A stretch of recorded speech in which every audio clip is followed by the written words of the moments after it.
de violencia y con tantas secuelas de dolor, escribir una obra en la que aparece un chico que mata a sus padres, mata a sus compañeros. Él es también víctima de una serie de hechos de violencia, de persecución sistemática, como ocurre pues, en la perspectiva del bullying. Y luego se encuentra con los muertos a quienes ha matado, y estos de alguna manera lo impelen a reencontrarse con su ser más verdadero. Por ahí va la obra, ¿no? Pero antes de preparar el material, yo quería decirles, nosotros no venimos acá a presentar toda la obra, solamente un fragmentito. Vamos a estar acá con ustedes 20 minutos y a invitarlos más bien sí a nuestra puesta en escena que presentamos en el Teatro Julieta de Miraflores. Muchas gracias, bendiciones, que todos sean felices siempre.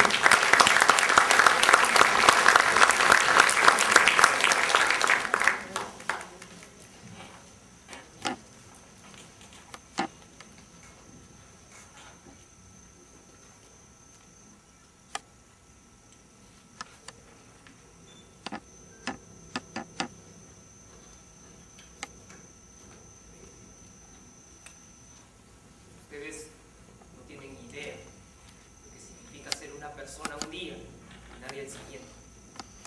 Un pequeño empujón delante de todos es lo peor. Sobre todo cuando sabes que ocurrirá todos los días. Todos los malditos días. Hasta sientes alivio cuando ese momento llega. Estás siempre esperando el próximo golpe. No solo te lastiman, hacen que te hieras a ti mismo. No podía soportar 2 años más de todo eso, y mientras más me llamaban mierda, más miedo, más silencio, más dolor, más rabia. No sabían de lo que era capaz. No sabían lo que podía hacer. Y después, la presión en casa. Todo vacío, y mis papás te recriminan y te reclaman por todo. Te interrogan. Uno vive paralizado, y la señora psicóloga, aburrida. Señora psicóloga, para que se molestara. Yo no tengo respuestas. ¿No entiende que ya es demasiado tarde? Los adolescentes pueden ser los más crueles de todos. Sobrenaturalmente crueles. Es una gran burbuja, hasta más grande que la misma sociedad. Pero claro, hay que ser un hombre. Sé un hombre. Sé un hombre. Sé un hombre. Pero hay días en los que solo quieres llorar.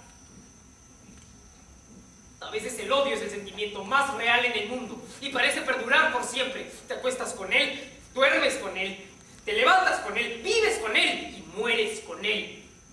La gente respeta el odio. El odio habla, bulle, vibra. Algunas personas no necesitan armas para herir a la gente. Solo usan palabras o la risa. Disfrutan viéndote sufrir hasta matarte. Les gusta verte contener el llanto, apretándote la garganta. Todo es rojo. Queriendo llorar. Te asignan un nombre. Inútil, cabrón, escoria, imbécil, mariquita, huevón, idiota, un nombre. Y este sí que hace algo. Cambia quién eres. Un día te levantas, te miras al espejo y no te reconoces a ti mismo porque les crees a ellos. Ellos ganan, tú pierdes, y solamente quieres gritar: ¡déjenme tranquilo! ¡Déjenme! Pero nadie te escucha. Porque a nadie le importas. Porque no tienes un nombre. Porque te lo robaron. Hasta que un día te dicen ese otro nombre y entiendes. Te das cuenta de lo que tienes que hacer. Debes tomar de cuenta tu verdadero nombre. Y tienes que hacerlo delante de todos. Delante del colegio, porque es allí donde te lo robaron. Es una cuestión de justicia, de verdad. De urgente verdad. Y después de un momento solo puedes pensar de una manera. Un arma, una bomba, algo que ponga fin a todo, algo que cierre todo de una sola vez. ¡Pan! ¡Pan!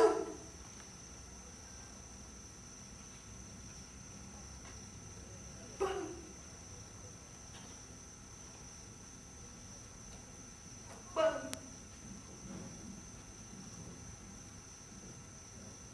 Pa.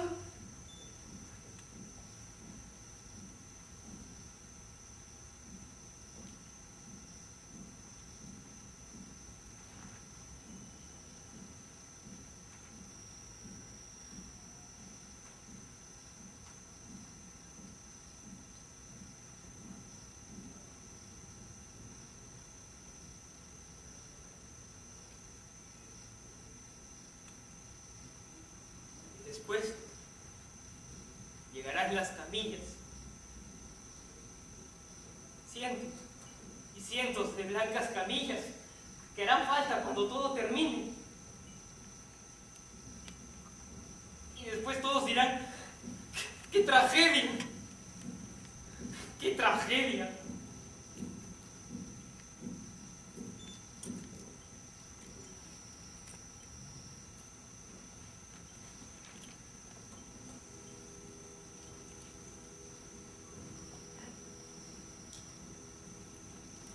Quería matarlos,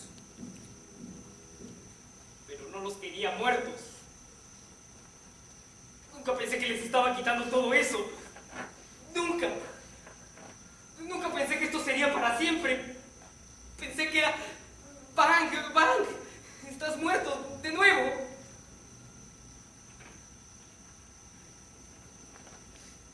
Tan solo pensé que tenía que apretar el botón reinicio y comenzarlo todo de nuevo.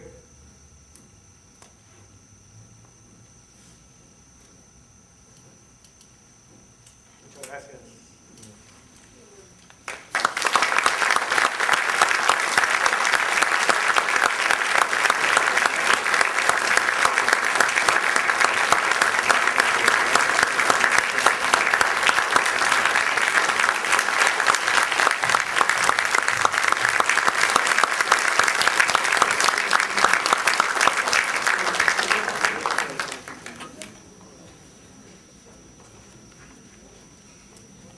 Queríamos, los del observatorio, expresarle a los miembros del elenco teatral que nos han presentado Bam Bam, Estás Muerto, nuestro agradecimiento por esta breve recreación de un drama de que padecen, ya se ha visto, la gran mayoría de los estudiantes en las escuelas.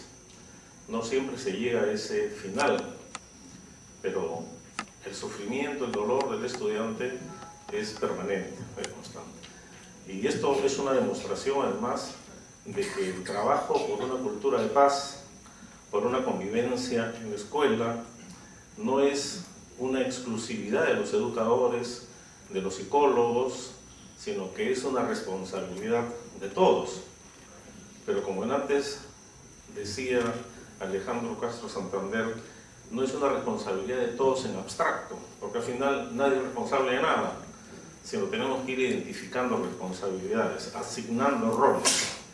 Y en esto los profesores, los psicólogos estamos empezando a ubicarnos recién.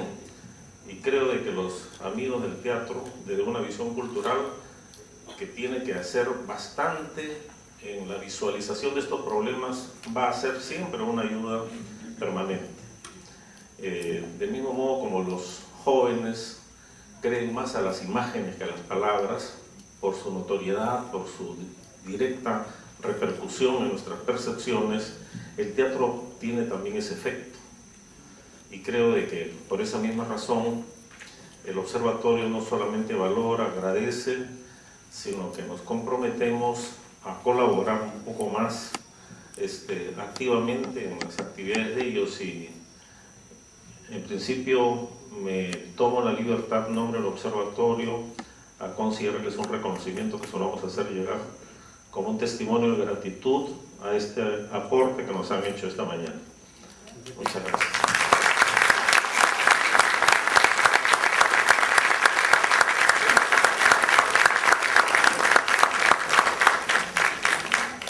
Vamos del Colegio de Psicólogos del Perú y nos va a presentar esta mañana una ponencia sobre convivencia y calidad de vida. Calidad educativa, perdón.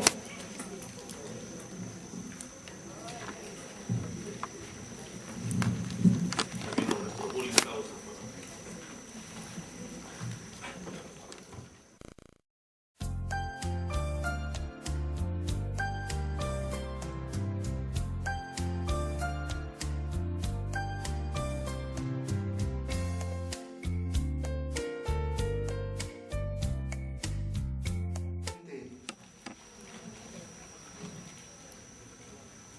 no solamente la forma de hacer educación, sino de pensar en ella, están aquí presentes. Sé que esto ha demandado para muchos de ustedes pedir permiso en su trabajo, dejar de asistir a sus clases o a determinado tipo de compromisos laborales que ya tenían pactado. A todos ustedes mi agradecimiento por estar presente, y voy a tratar de contribuir a las ideas que se están presentando en estas jornadas a partir de algunas reflexiones que, en nuestro afán de ir construyendo un proceso de mejora de la calidad educativa, a partir de un proceso de mejora en la calidad de convivencia del clima escolar en nuestras escuelas, estamos comprometidos.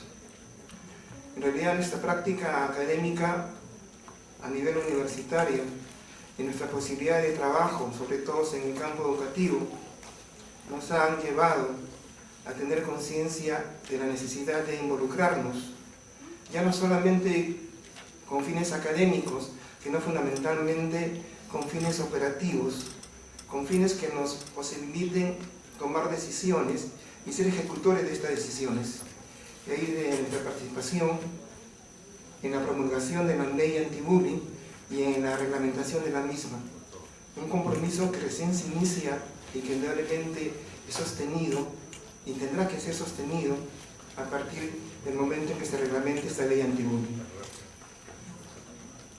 La temática que quisiera presentar y que de alguna u otra manera nos va a posibilitar algunas reflexiones está vinculado a lo que es la convivencia escolar y la calidad educativa.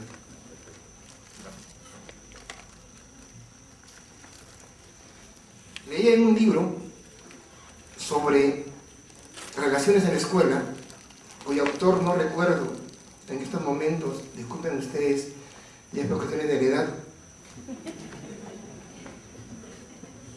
que señalaba una anécdota muy rica al respecto. Era un docente de una escuela secundaria que al finalizar cada año académico tenía la costumbre de reunirse con sus estudiantes, tal como lo hacían también otros docentes. Otros docentes trataban siempre de evaluar cuál había sido la efectividad de su actuación como docente, qué tantos conocimientos y dominios académicos habían obtenido sus estudiantes, qué tanta información podían manejar, qué tan competentes eran desde el punto de vista intelectual, qué tan capaz eran de responder a las demandas y exigencias intelectuales y académicas de las diferentes asignaturas que habían llevado en sus años y en el año escolar. Sin embargo, este docente no le preguntaba por ello y le decía lo siguiente: yo no les pregunto, yo no quiero saber qué tanta información o tanto conocimiento han obtenido ustedes. Quiero saber si han aprendido a vivir juntos. Quiero conocer si han aprendido a convivir. Quiero conocer si han aprendido a respetar a sus compañeros, a tolerarlos y a ser colaborativos con ellos. Indudablemente de que nuestras escuelas tienen un objetivo, tienen una misión, y la misión fundamentalmente está dirigida a la adquisición de conocimientos, a la formación de aprendizajes, a aprender a aprender, se dice. El énfasis que se pone en los aspectos y los contenidos académicos es por todos conocidos. Se valora nuestra educación y los padres mismos tratamos siempre de ubicar instituciones educativas en donde la excelencia académica se mide y se valora por los resultados de los conocimientos que nuestros hijos adquieren, pero no conocimientos que le permitan afrontar y solucionar sus conflictos, sus problemas, no los conocimientos que le ayuden a ser mejores ciudadanos o mejores personas, sino conocimientos fundamentalmente vinculados a cómo pueden lograr en un examen de admisión a la universidad los puntajes más altos. Convivir sin lugar a dudas es una de las acciones que nos definen como seres humanos.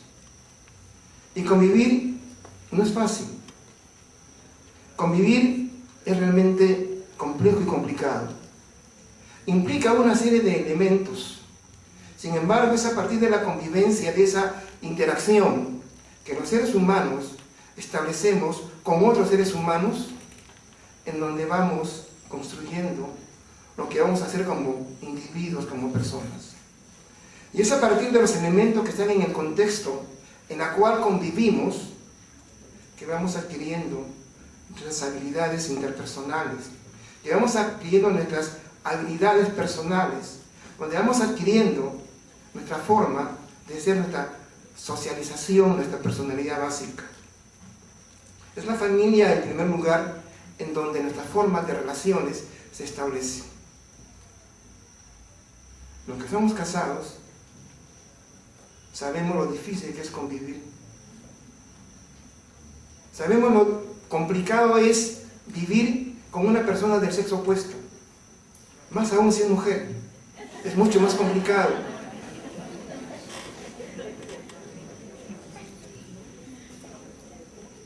Que además de la diferencia de género, tienen otras motivaciones, otros intereses.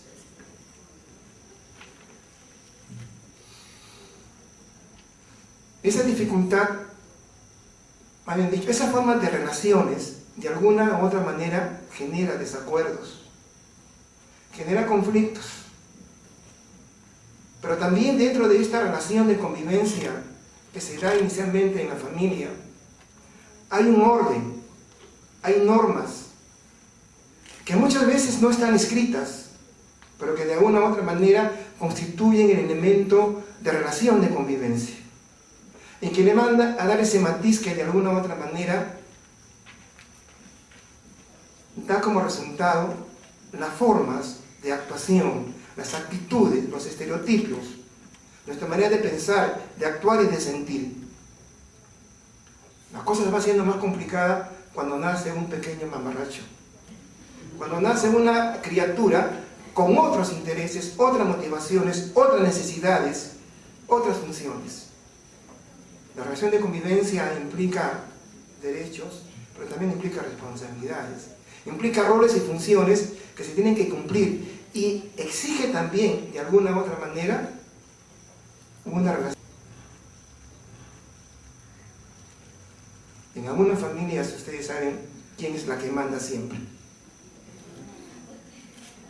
La persona que tiene el poder. A veces es el esposo, a veces es la esposa, pero también a veces son los hijos o uno de los hijos. Esto simplemente nos hace ver lo complicado, ¿no?, que es las relaciones de convivencia, que repito, se van modificando en el tiempo porque también cambian las necesidades, cambian las motivaciones, etc. Y hay normas y reglas que necesariamente se dan en toda relación de convivencia. Yo recuerdo, por ejemplo, el caso de un amigo profesor cuyo nombre no quiero decir, que estábamos en Tingo María y teníamos que regresarnos porque el día lunes había que ir a trabajar, era día domingo, y en esa época había paro armado en la región del centro y no había cómo movilizarnos. Y nuestro amigo estaba desesperado por regresar. Dijimos, vamos a hacernos el día lunes, no el domingo. Tuvimos que agarrar colectivos, una serie de cosas para poder viajar.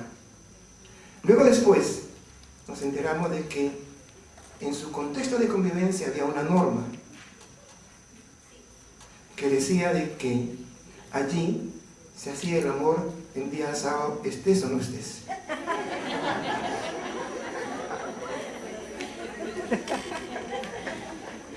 Lo que le quiero decir es fundamentalmente de que en toda relación de convivencia hay normas. Convivir es un arte. Aprender a convivir es realmente algo que vamos construyendo como parte de nuestra personalidad y nuestra forma de interactuar.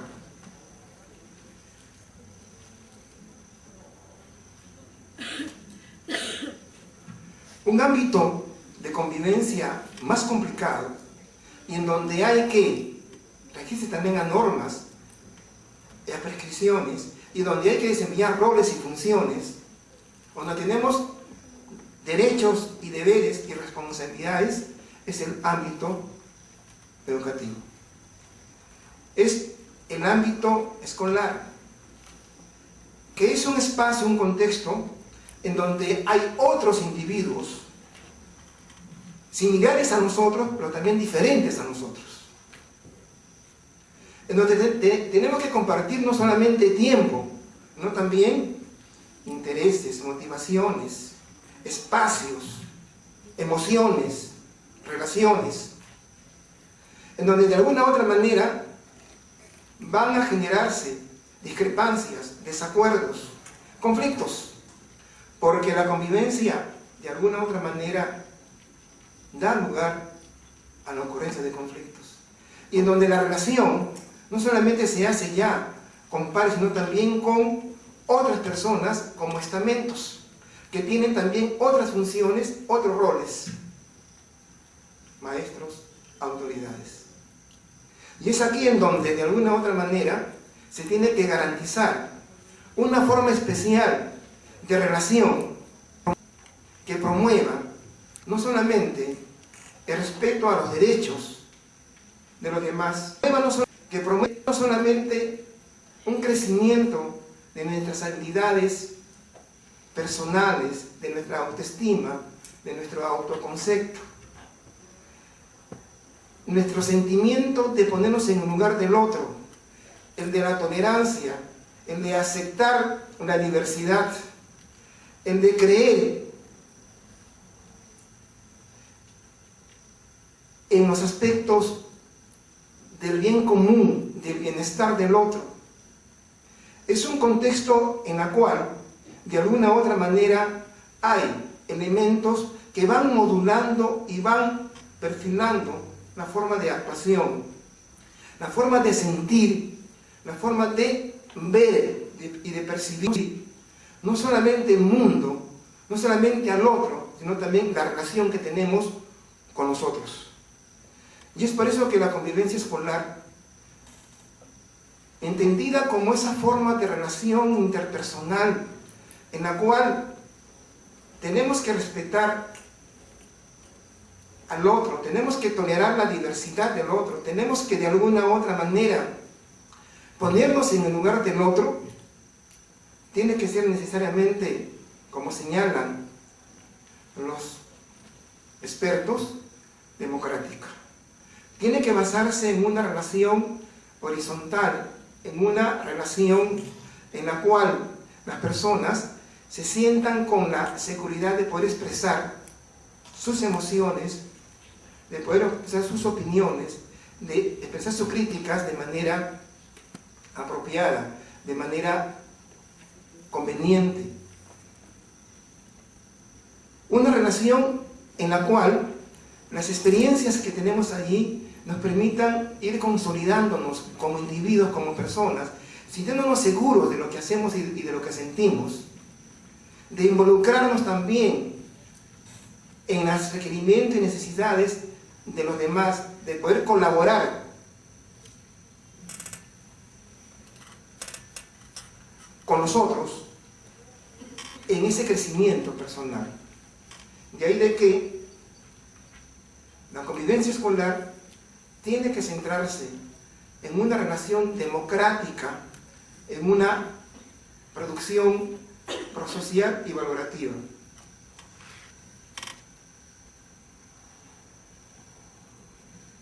La convivencia tiene fundamentos pedagógicos, axiológicos y de orientación educativa. Indudablemente, a través de la convivencia vamos nosotros a tener en consideración cómo es que todo tipo de aprendizaje es favorecido y es obtenido a partir de una relación de convivencia. El fundamento pedagógico de la convivencia fundamentalmente favorece el aprendizaje, favorece la construcción de desarrollo como individuo.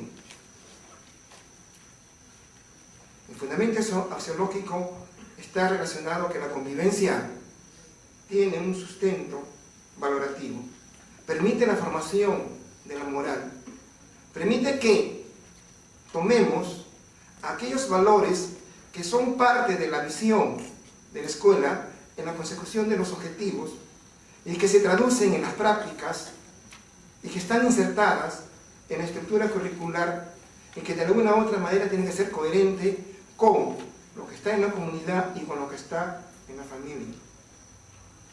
Y la orientación educativa está vinculada al desarrollo integral, no solamente al aspecto del conocimiento, sino también al desarrollo personal y a la construcción de relaciones sociales e interpersonales.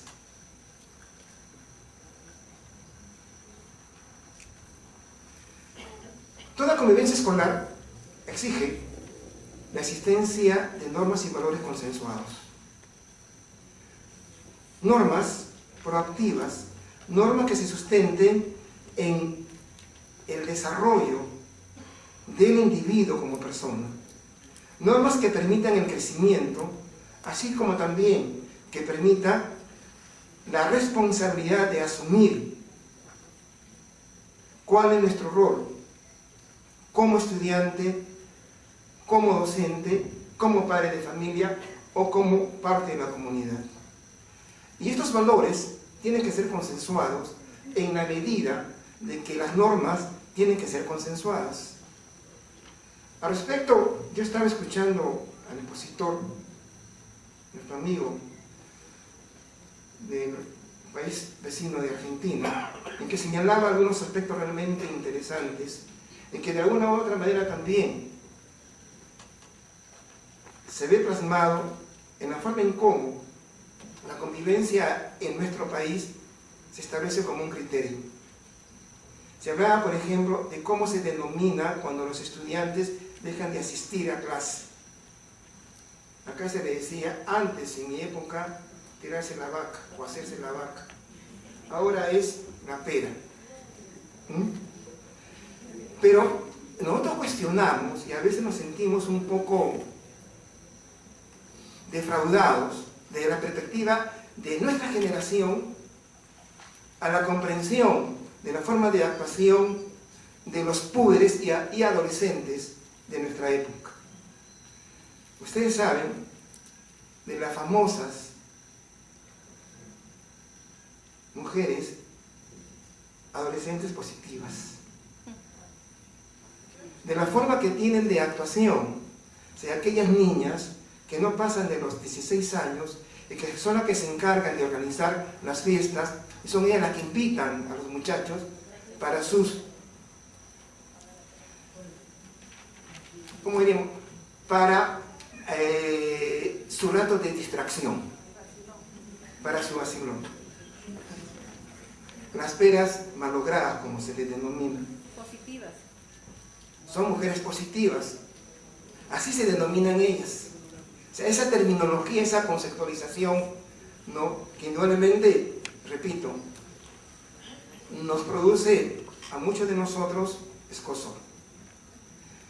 Pero nos hemos puesto a pensar, como se señalaba, los criterios de aculturización, por decirlo así, que tienen los medios de comunicación.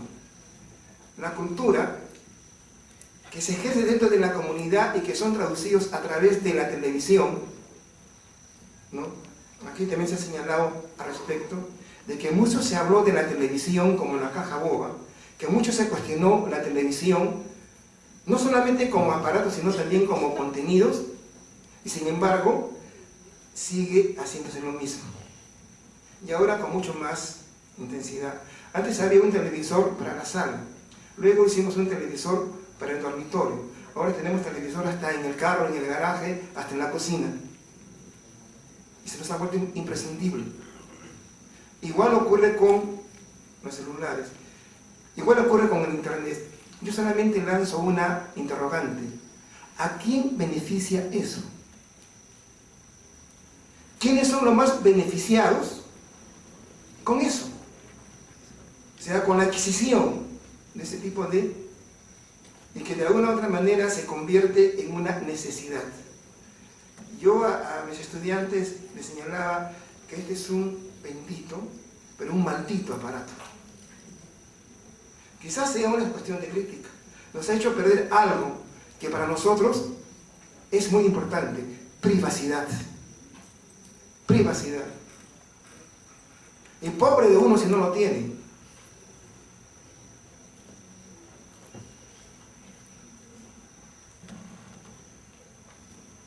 La convivencia escolar no solamente exige normas coherentes, normas que den lugar a que el comportamiento de las personas en su relación, en su medio, sea productivo, sino que además también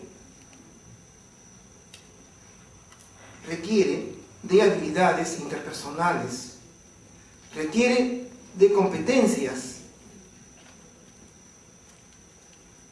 interpersonales, de habilidades personales, requiere de la capacidad de colaboración, requiere de capacidad de comunicación, requiere de asertividad, requiere de ponernos en el lugar del otro, de empatía, requiere de autoestima personal. Es decir, la posibilidad de convivir requiere de una serie de habilidades personales e interpersonales. Y además también implica respeto a lo diverso y tolerancia a la discrepancia. Aunque digamos muchas cosas, lamentablemente no estamos acostumbrados a aceptar las discrepancias. Cuando alguien nos critica, cuando alguien discrepa con nosotros, creemos que es un ataque, creemos que es una ofensa, creemos que de alguna u otra manera no es nuestro amigo. ¿Cuántas veces nos hemos peleado y hemos dejado de llegar a una persona por el mero hecho de discrepar con nosotros? Por eso yo admiro mucho a las damas, porque cuando una dama viene con un vestido nuevo o con un peinado nuevo y le pregunta a sus amigas ¿qué tal me quedo?, nunca le dicen que le queda mal, nunca. Siempre sí, te queda muy bien, te queda muy bien, te queda muy bien. Porque sabe que si le dice que le queda mal, va a perder a una amiga. Esa capacidad de poder, de alguna u otra manera, ¿no?, decir, y la discrepancia es algo. Yo siempre he dicho que amar se aprende amando. Quien no ha sufrido, no ha querido. A convivir se aprende conviviendo y se enseña conviviendo. Como se decía, yo no puedo promover valores, yo no puedo promover la convivencia dando clases de valores y dando clases de convivencia. La convivencia hay que practicarla, los valores hay que practicarlos, tienen que ser elementos diarios en nuestra relación, tienen que estar allí en nuestras propias acciones, tanto en la familia, tanto en la escuela, tanto en la comunidad. La clarificación de valores o la charla sobre valores o sobre convivencia indudablemente no da resultados. Ya nosotros sabemos que solamente el conocimiento no cambia la manera de pensar ni de actuar de las personas. ¿Cuántas niñas conocen muy bien cuáles son los métodos anticonceptivos y siguen saliendo embarazadas? ¿Cuánto sabemos nosotros que el cigarrillo nos produce cáncer tarde o temprano y seguimos fumando? ¿Cuánto sabemos nosotros que ser infieles nos trae problemas después y seguimos siendo infieles? Indudablemente de que los psicólogos tenemos que responder a ese interrogante. ¿Cuál es el valor o el efecto de una actuación que sabiendo que nos va a hacer daño, la seguimos ejecutando? O a la inversa, ¿Por qué no hacemos aquello que en un momento determinado ahora nos produce algo de aversión o algo de intolerancia, pero que a la larga va a ser beneficioso? Los psicólogos lo hemos denominado autocontrol. Y creo que una de las cosas elemental para un adecuado aprendizaje de la convivencia es promover y desarrollar el autocontrol. Aprender a convivir implica, en primer lugar, aprender a conocernos a nosotros mismos. Los psicólogos sabemos que la mejor opción para poder tener éxito en nuestra actuación profesional es que sea la misma persona la que ejecute y realice lo que él quiere hacer. Conocerse a sí mismo implica saber nuestras limitaciones, saber nuestras fortalezas, saber de qué somos capaces. Yo le decía a mis alumnos, resulta realmente estúpido de que sabiendo tú que tienes que estudiar para un examen, que es sumamente importante, y como no hay nadie en tu casa, invites a tu enamorada a estudiar.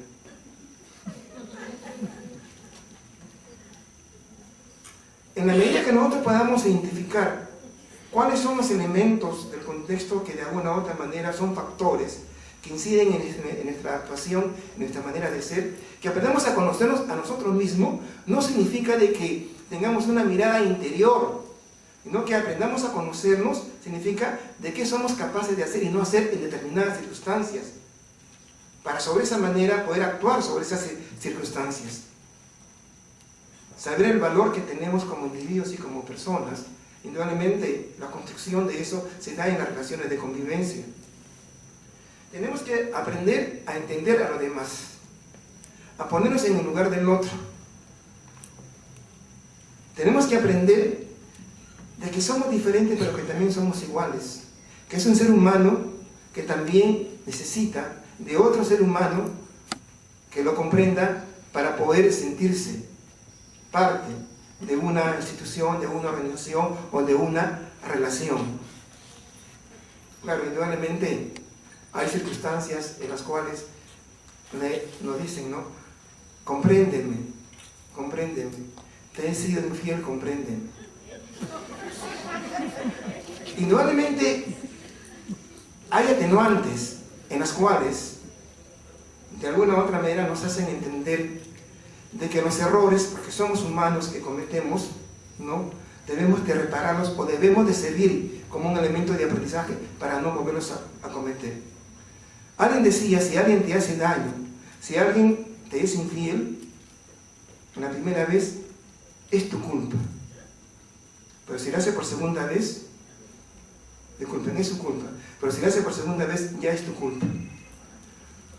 Lo que quiero indicar con esto es de que la necesidad para poder convivir tenemos que aprender a comprender a las personas, a entenderlas dentro de sus limitaciones, dentro de sus potencialidades y dentro de sus propias características. Pero también tenemos que aprender a relacionarnos, a comunicarnos, a decir lo que sentimos de alguna u otra manera sin herir, sin mostrarnos como personas que van en contra de los derechos y de la sensibilidad de los demás. Implica un aprendizaje de habilidades sociales, de habilidades de comunicación, de una serie de consideraciones. Hay factores que alteran la convivencia, que van a dificultar una convivencia de calidad y por tanto una educación de calidad.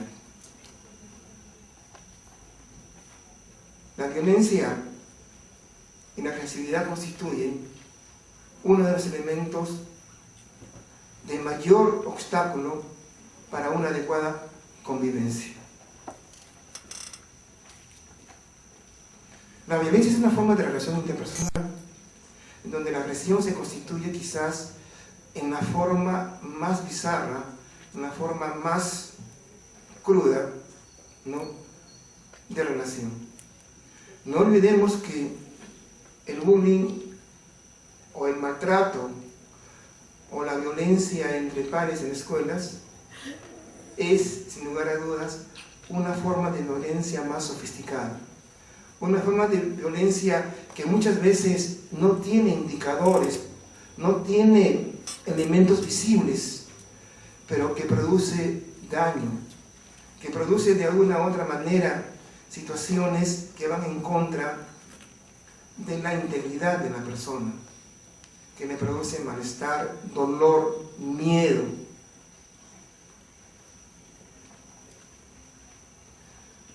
Cuando el poder se ejerce utilizando la agresión y la violencia, cuando el poder se ejerce con la finalidad de producir o de causar daño, indudablemente estamos ante un episodio, ante una situación de relación totalmente dramática y absurda.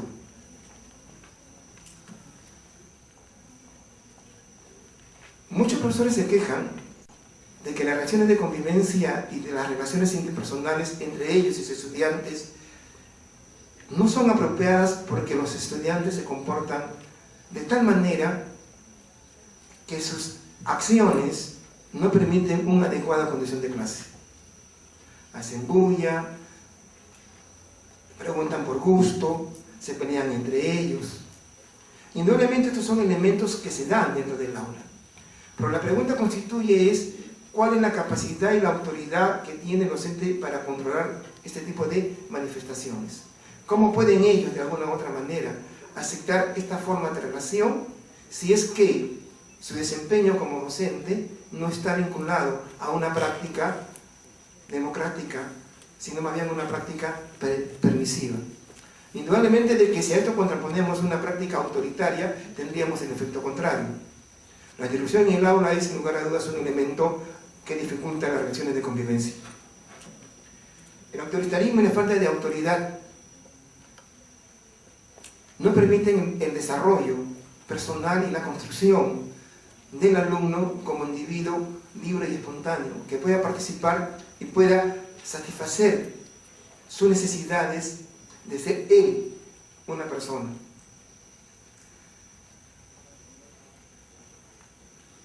El estrés docente es algo que los psicólogos estamos trabajando muchísimo y que había pasado desapercibido como un elemento central en las relaciones de convivencia.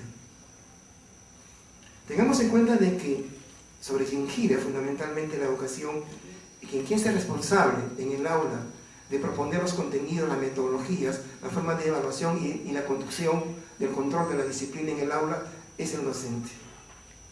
Pero lamentablemente al docente cada vez se le exige más. Calidad educativa se dice.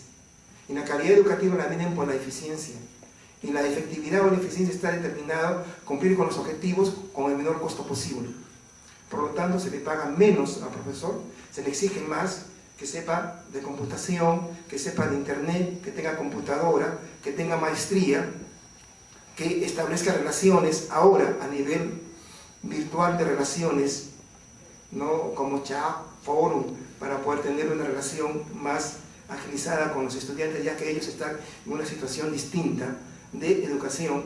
Es decir, hay toda una situación de exigencia que le genera al docente estrés, que no le permite en su forma de actuación ser realmente un conductor y un mediador de aprendizajes, y se convierte en un mero informador y, para salir del problema, ejerce una política autoritaria. Quisiera ahora hablar, porque creo que es el tema en el cual queremos establecer algunos lineamientos,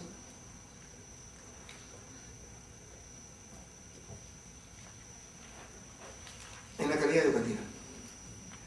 Hay una serie de elementos que facilitan la convivencia y también facilitan la calidad educativa.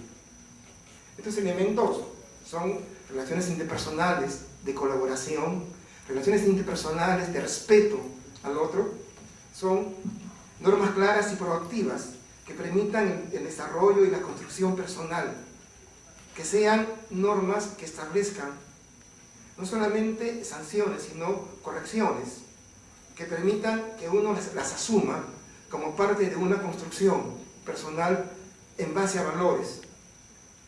que la escuela debe de tener y deben ser compartidos con la familia y con la comunidad, y que hayan espacios de participación, contextos en los cuales los estudiantes puedan actuar de manera libre y espontánea, que puedan asumir la responsabilidad de sus acciones. Son elementos que favorecen la convivencia y la calidad educativa. Pero, ¿cuándo decimos que un proceso educativo, disculpen, mi hijo me puso creativo, tiene calidad? Bueno, la calidad educativa es algo creativo, indudablemente. ¿Cuándo decimos que un proceso educativo tiene calidad? La primera pregunta que le hago cuando tenemos los cursos de diplomado con respecto a convivencia a los participantes es que me digan qué consideran ellos una educación de calidad. ¿Qué competencia debe de tener el alumno para determinar si esa educación recibida ha sido o no de calidad? Y todas las veces que le he preguntado a mis estudiantes esto, me han dicho que sean creativos, que sean críticos, que dominen los cursos, que tengan un mejoramiento intelectual. Al final de todas las respuestas sobre competencias básicamente académicas, inclusive, ¿no?, que aprendan a desarrollarse como personas, también lo señalan como un elemento de evaluar los resultados de una educación de calidad. Pero casi ninguno señala que una educación de calidad es también cuando uno aprende a convivir con el otro. Pareciera ser de que tenemos en nuestra percepción que la calidad educativa solamente es aquella que produce estudiantes competentes académicamente.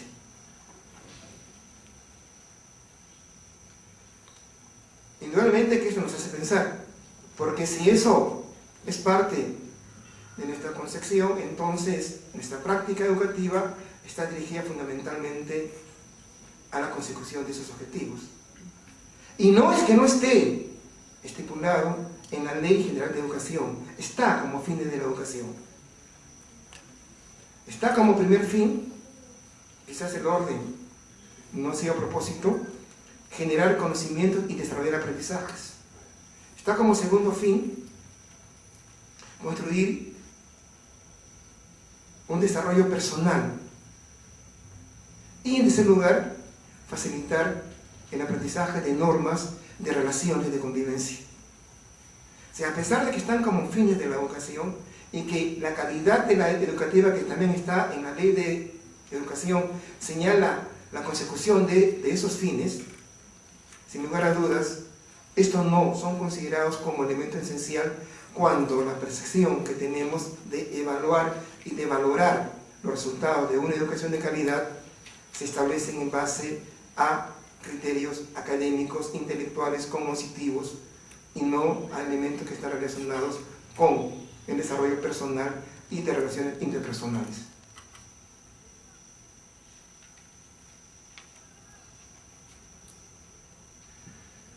La calidad educativa, el concepto de calidad educativa es un concepto multidimensional, tiene unas diversas dimensiones.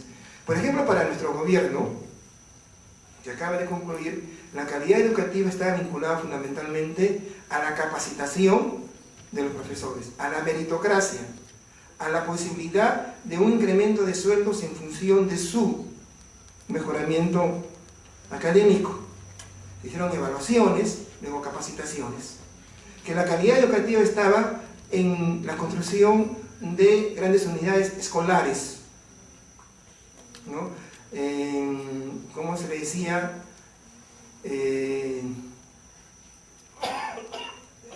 Utilizar un nombre, ¿no?, para emblemáticas. En la creación de un colegio, ¿no?, en donde asistirían los mejores alumnos. En dotar de libros y de computadoras personales a los alumnos. ¿Sí? Pero si uno evaluaba cómo evaluaban a los docentes, lo que hemos tenido acceso a las pruebas de evaluación docente, sabemos de cuál era el criterio de evaluación. Puro conocimientos y todavía mal planteados. La evaluación del docente se hacía en base fundamentalmente a una prueba escrita, a una prueba objetiva, en base a conocimientos. No se evaluaba, en todo caso, la calidad docente, ni en aula de clase para ver su modo de actuación y su modo de relación. No olvidemos que el episodio educativo es fundamentalmente una relación interpersonal de maestro con alumnos, entre personas. Es una relación interpersonal que es el elemento central de la calidad educativa. No es la cantidad de conocimiento o de información, sino el modo en cómo el docente logra que el estudiante asuma, adopte y construya a partir de ello, ¿no?, su propio conocimiento. La calidad educativa, por ser un concepto multidimensional y polisémico que tiene una serie de asignaciones y que está vinculado a una serie de elementos y de exigencias que, como yo siempre lo señalo con los estudiantes, es la calidad educativa, su significado, no la ponen los alumnos, no la ponen los profesores, no la ponen los padres de familia. El concepto de calidad, de excelencia educativa y de calidad educativa las ponen aquellas personas que requieren profesionales que se ajusten a los criterios y lineamientos que una política neoliberal establece como elemento competente para poder involucrarse dentro de este sistema. ¿A quién favorece indudablemente todo esto? ¿Quién establece en realidad las políticas y los fines educativos? No somos los padres de familia, no son los estudiantes. No olvidemos que estamos en una situación de posmodernidad, en donde el individualismo es algo que se practica como un valor, en donde la competitividad es algo que se señala y se recalca como elemento central, en donde el presentismo constituye el elemento motor.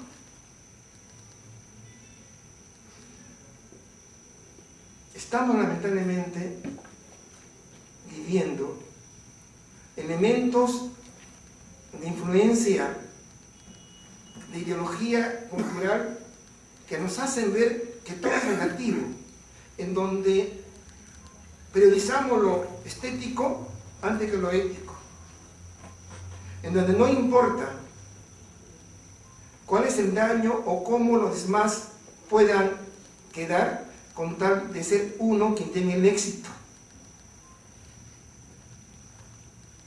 en donde, como les señalaba, ¿no?, se nos ha metido en la cabeza, tanto a nosotros como a nuestros hijos y también a los alumnos, que hay que vivir el futuro ahora. Yo siempre hago la pregunta, ¿y a quién y a quiénes me conviene eso? Yo recuerdo que recién me preparaba para ingresar a la universidad cuando terminaba el 5º año de secundaria. Ahora ya los estudiantes ingresan en el 4º año. Ya son universitarios al 4º año.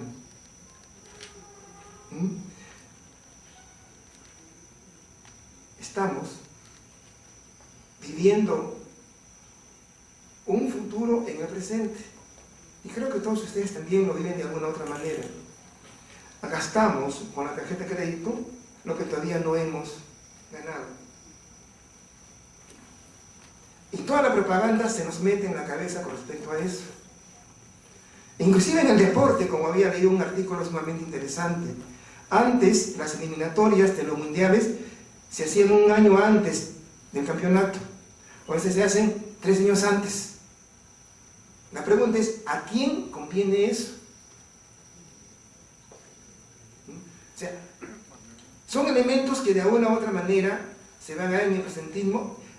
Casualmente, Una explicación de por qué se dan estos casos de peras locas es que los adolescentes, antes de cumplir la mayoría de edad, 18 años, ya están viviendo como adultos. A manera de broma yo les decía, ¿no? ¿Cómo hubiera querido yo estar en esa época?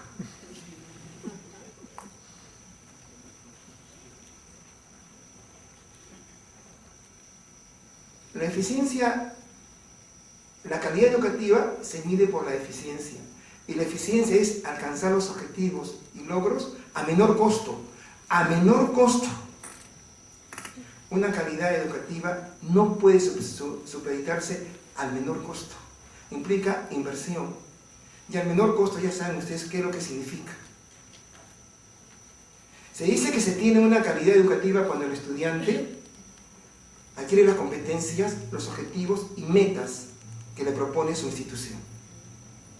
Pero hay un elemento central que los psicólogos conocemos y manejamos de la calidad, en este caso de la calidad educativa, que es la satisfacción. La satisfacción es la percepción que tenemos con respecto a la bondad de los servicios educativos que nos brinda una institución. A nivel educativo hay dos tipos de clientes, los internos y los externos. Los externos son los alumnos principalmente y los padres de familia. Los internos son los profesores y son personal administrativo. La satisfacción implica el bienestar o cómo uno percibe que esa institución nos provee de aquellas condiciones que nos hacen sentir bien.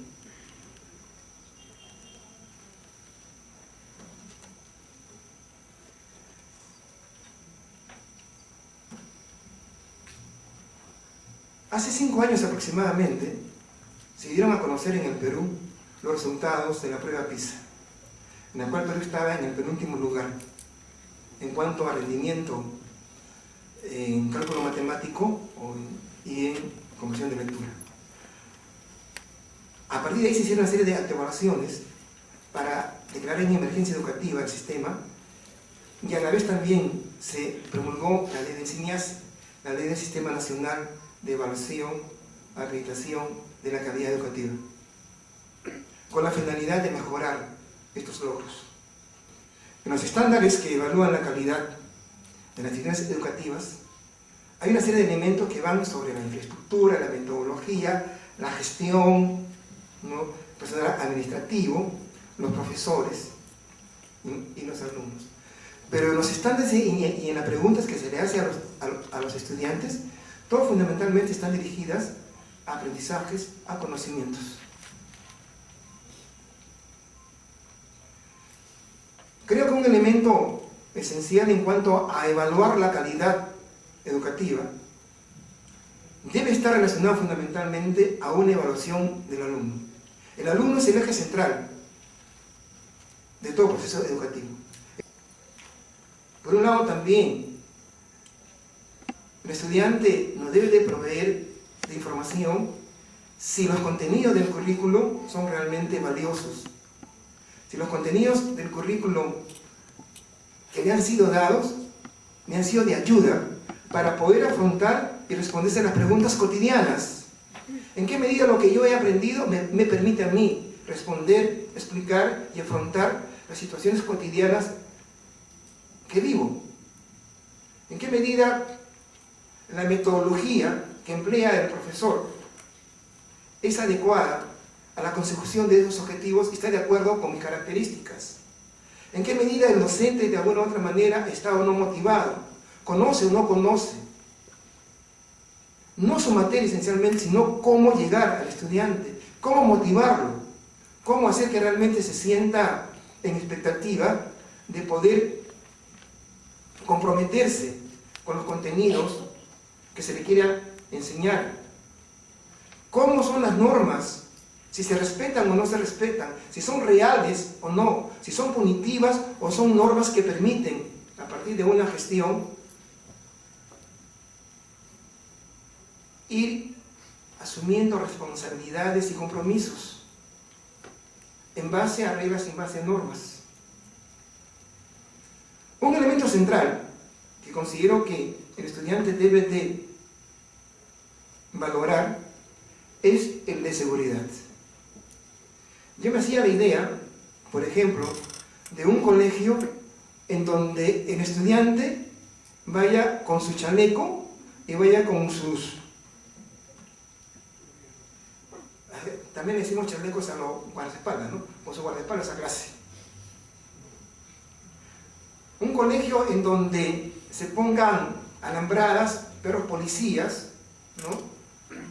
Para dar una situación de seguridad. Creo que el concepto de seguridad en cuanto a la percepción que el estudiante debe de tener de su centro educativo es esencial para una educación de calidad. Y la seguridad, la percepción de seguridad, de confianza, de estar en un medio en el cual él pueda desempeñarse, pueda desenvolverse, pueda actuar, pueda hablar, pueda criticar, es fundamental. Porque genera un clima de convivencia, genera un clima de aceptación, genera un clima de espontaneidad, un clima que facilita cualquier tipo de aprendizaje. La seguridad no solamente debe verse desde el punto de vista instrumental. No basta con poner cámaras, como la famosa novela 1984.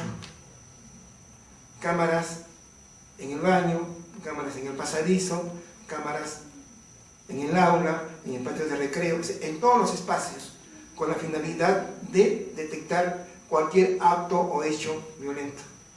No basta con tener vigilantes en cada lugar. La cuestión instrumental no es prioritaria.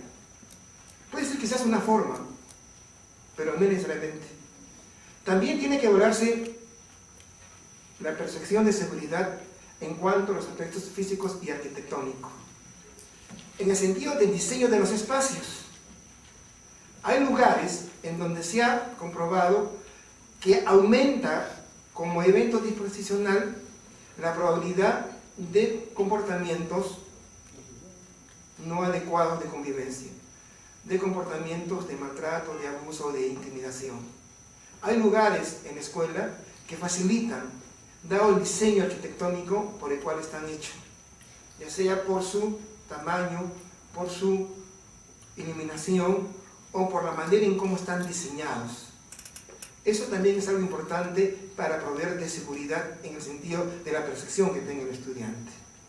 Por otro lugar, con respecto a las normas, si las normas no se cumplen, si las normas de alguna u otra manera son pasadas por altos, si no se respeta cuando el alumno denuncia o hace un reclamo, no es escuchado, no es oído, probablemente su sentimiento de inseguridad aumente y de protección también, y esto va a influir tremendamente en su capacidad para aprender, en sus posibilidades de rendimiento.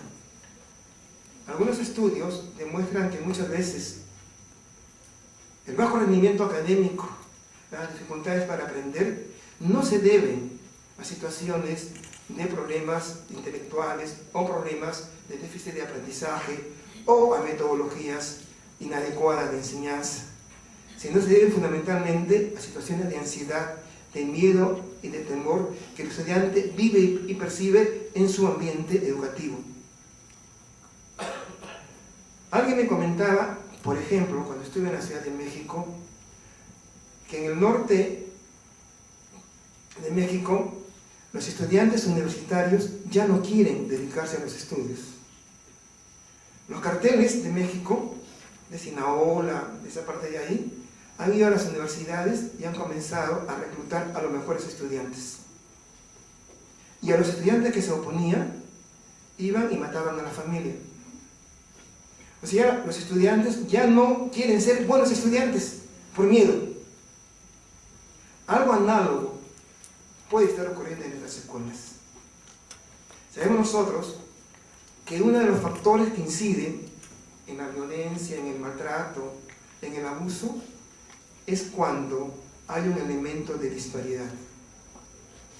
Y en algunas instituciones el elemento de disparidad es aquel que es buen estudiante.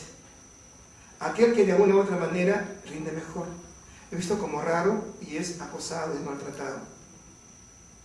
Es uno de los elementos que se pudiera dar como parte también, ¿no?, de la seguridad en cuanto a las normas. Indudablemente, un clima de convivencia, de participación, en donde el estudiante se siente seguro de que al preguntar o al criticar de manera apropiada no va a ser rechazado, ni va a ser maltratado, ni amenazado, va a posibilitar un sentimiento de seguridad con respecto a lo que es un clima de calidad, de convivencia y de calidad educativa.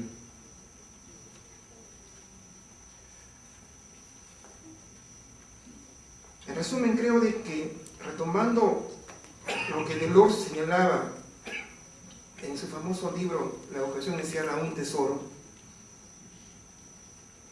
son 4 los elementos que debemos de tener en consideración para valorar un proceso educativo de calidad. Debemos de evaluar la capacidad de los estudiantes para aprender a aprender, la capacidad que tienen los estudiantes y su competencia para aprender a hacer, el desarrollo de sus habilidades personales, de desarrollo como personas, e indudablemente también a la capacidad que tienen para aprender a convivir.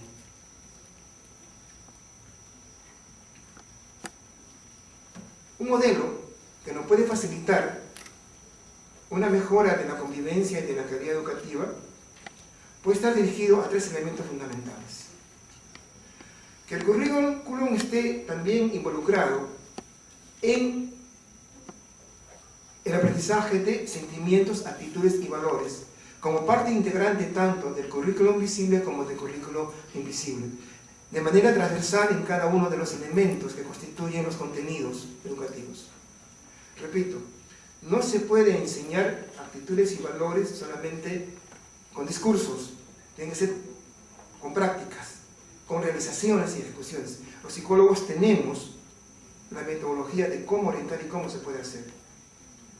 Debemos de descartar todo tipo de aprendizaje que no se establezca en base a un método colaborativo y participativo, en la cual el objetivo y la consecución del bien común con respecto a una tarea sea responsabilidad del grupo, donde la responsabilidad del trabajo y de la generación del conocimiento sea producto de la relación que se da entre los propios alumnos con sus compañeros, y una educación que se gestione mediante una política de convivencia basada en la democracia, en un respeto al otro, reconociendo indudablemente cada uno de los estamentos y la responsabilidad y funciones que se tiene con respecto a eso. Cosa que quería compartir con ustedes y más bien les agradezco su atención. Gracias.